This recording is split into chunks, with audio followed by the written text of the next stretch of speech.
오늘 복된 하나님의 말씀은 에베소서 1장 1절부터 8절까지입니다. 에베소서라는 책은요, 이게 사실 편지죠. 에베소에 있는 교인들에게 바울이 쓴 편지예요.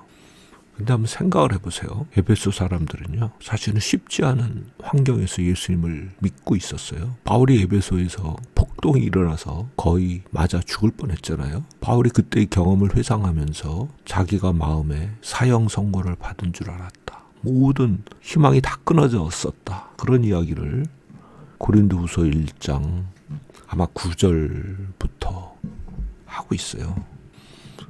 그러니 바울이 떠난 후에도 에베소 교인들이 거기서 쉽지 않은 삶을 살았겠죠.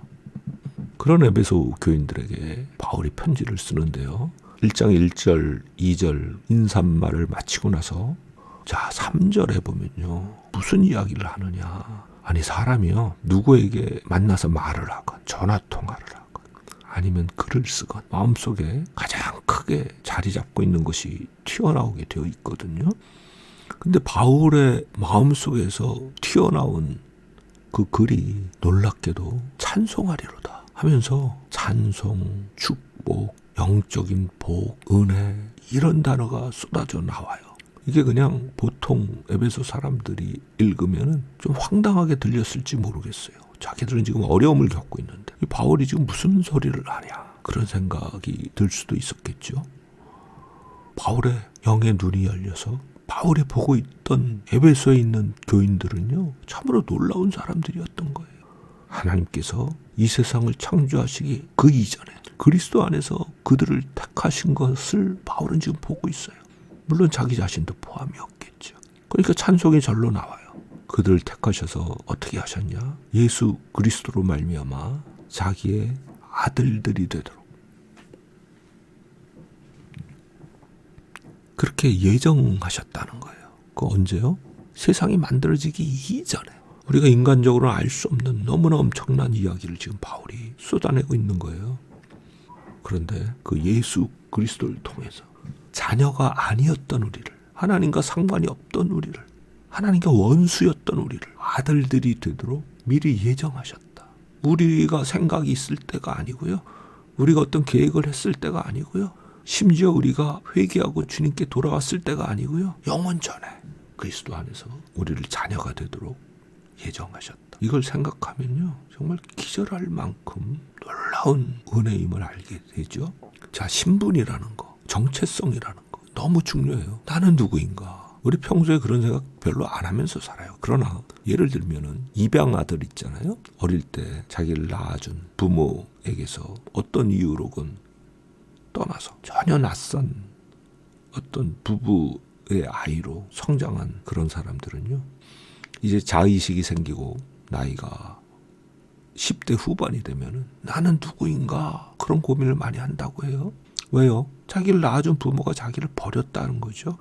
그때 자기를 길러준 여태 아빠 엄마로 알았던 이 사람은 자기 친부모가 아니라는 거죠. 그럼 나는 누구인가? 나는 우주 공간에 그냥 버려진 존재인가? 그런 생각 때문에 심각한 정신적인 문제를 겪는다고 하죠.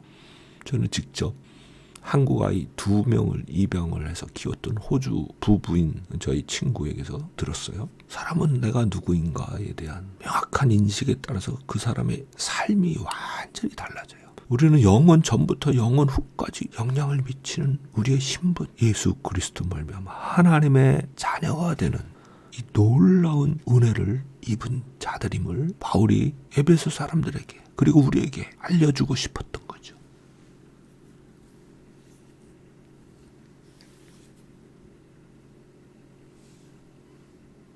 그거를 히브리서 기자는 어떻게 표현했냐면요. 히브리서 2장 뒷부분에 만물이 인하고 만물이 말미암은 자에게는 많은 아들을 이끌어 영광에 들어가게 하시는 일에 저희 구원의 주를 고난으로 말미암아 온전케 하심이 합당하도다. 한번 찾아보세요. 많은 아들을 이끌어 영광에 들어가게 하시는 일. 하나님의 친자녀가 된다. 이거는 영광의 아들이 된다. 하나님의 영광을 같이 공유하는 그런 신분으로 바뀌는 걸 뜻해요.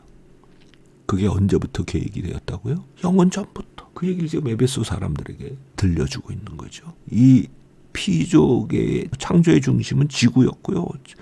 지구의 꽃은요, 사람이었어요. 그런데요, 그건요, 시작일 뿐이에요. 그렇게 해서 태어난 사람은요, 하나님의 영원하신 계획 가운데서 하나님의 친자녀가 되는 놀라운 영광스러운 신분을 얻는 것. 그것이 하나님의 계획이었어요. 그 계획을 통해서 무엇이 이루어지느냐? 6절에 보면은 그냥 우리를 통해서 하나님의 은혜의 영광을 찬송할 수밖에 없는 그런 존재가 된다는 거죠.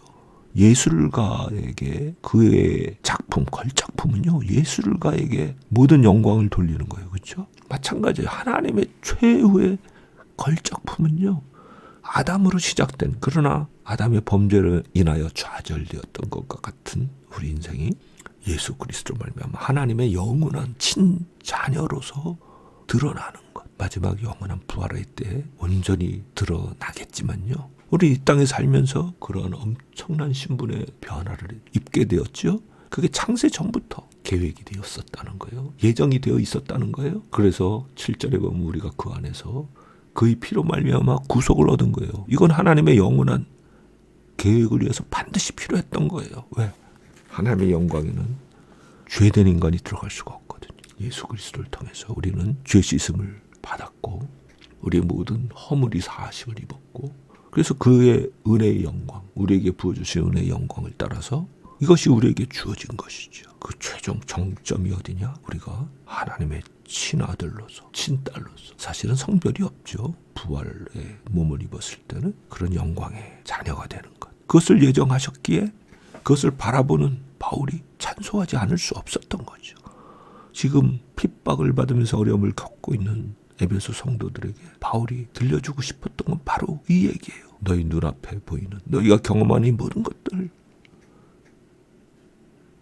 그거는 너희가 영원전부터 하나님의 계획 중에 택하심을 입고 예정하심을 입은 너희의 운명, 영광의 친자녀가 되는 이것과 비교될 때는 아무것도 아니지 않냐? 라고 하면서 그들의 눈을 열어준 거죠. 오늘 우리가 누구인지를 이 말씀을 암송하면서 되새기면서 오늘 놀라운 승리와 영광의 찬미를 드리는 복된 승리의 날이 되기를 바랍니다. 에베소서는요, 통째로 외우고 싶은 책이에요. 그런데 기억력에 한계가 있다 보니까 저도 1장, 2장은 뭐 거의 대부분 외우는데 3장 이후는 주요 구절 위주로 암송을 하죠.